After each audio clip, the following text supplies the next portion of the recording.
Para muhibbin rahimakumullah. Jika Anda menanyakan, bukankah Nabi Muhammad sallallahu alaihi wasallam pernah bersabda, an-nadamu taubatun, menyesal dari dosa adalah tobat. Rasulullah pernah mengatakan bahwa menyesal dari dosa itu ngarannya adalah tobat.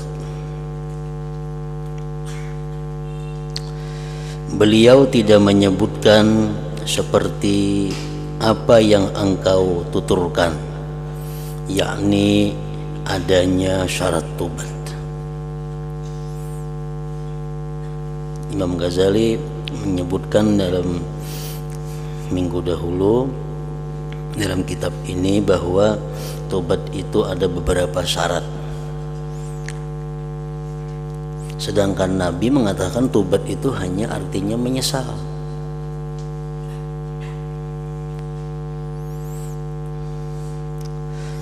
Itu berarti engkau memberati orang yang hendak bertobat.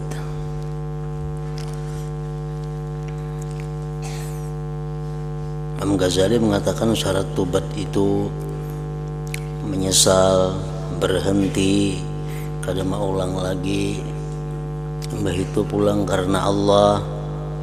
Sedangkan Nabi kada ada nangka itu. Nabi cuma mengatakan tobat itu adalah penyesalan.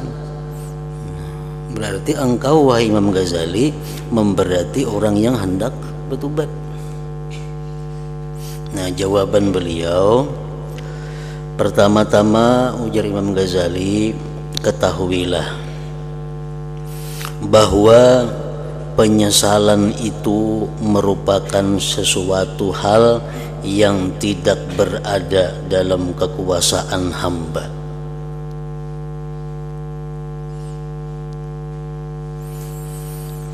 Menyesal itu adalah di luar daripada kemampuan kita.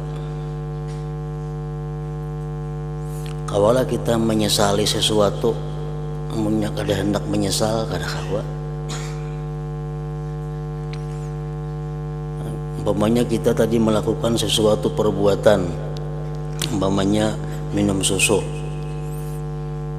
Tentang minum susu, kawalah kita menyesal minum susu. Nah, kadinya kawa pang menyesal. Menyesal itu di luar kemampuan kita. Kadang-kadang kita yang kada hendak menyesal jadi menyesal.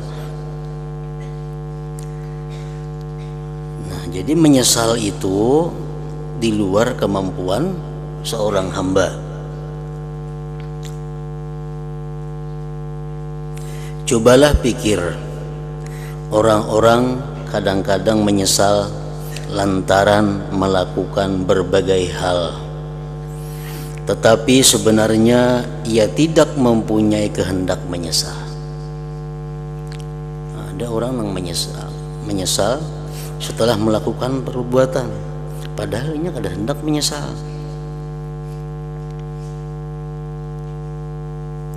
Nah, sebaliknya tobat,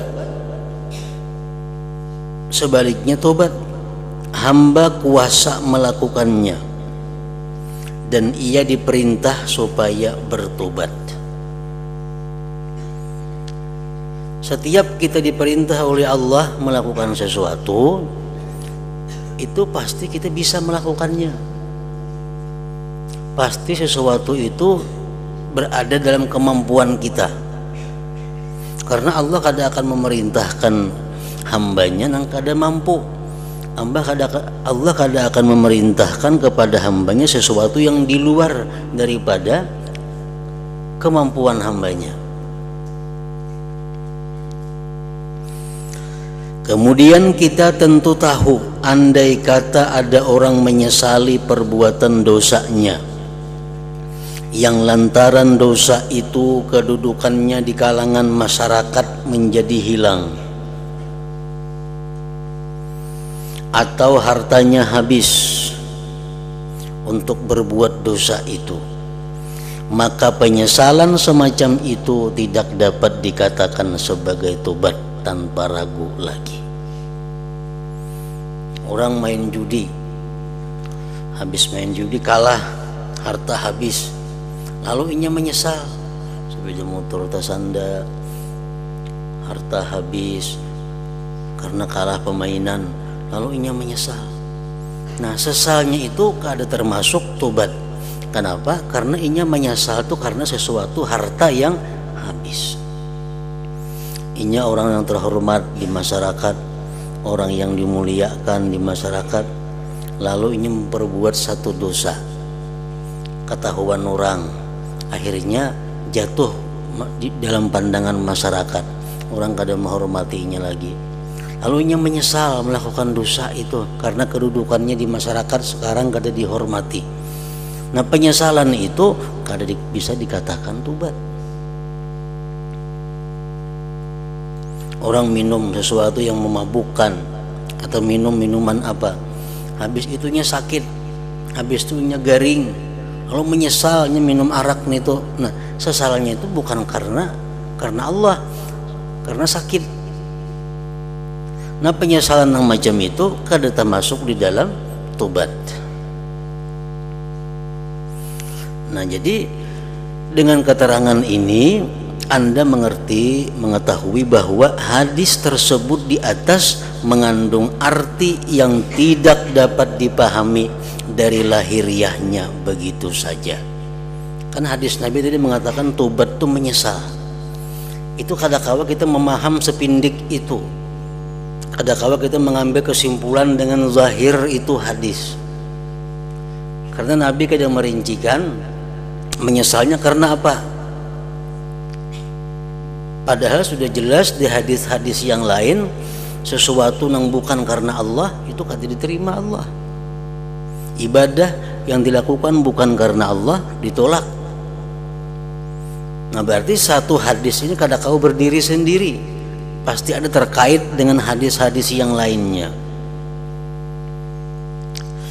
Arti itu ialah bahwa penyesalan demi mengagungkan Allah dan takut akan siksanya itu termasuk perkara yang mendorong seseorang untuk bertobat dengan tobat yang nasuha, bersih dari pamrih, sebab menyesal karena mengagungkan Allah termasuk sifat dan keadaan orang yang bertobat kepada Allah.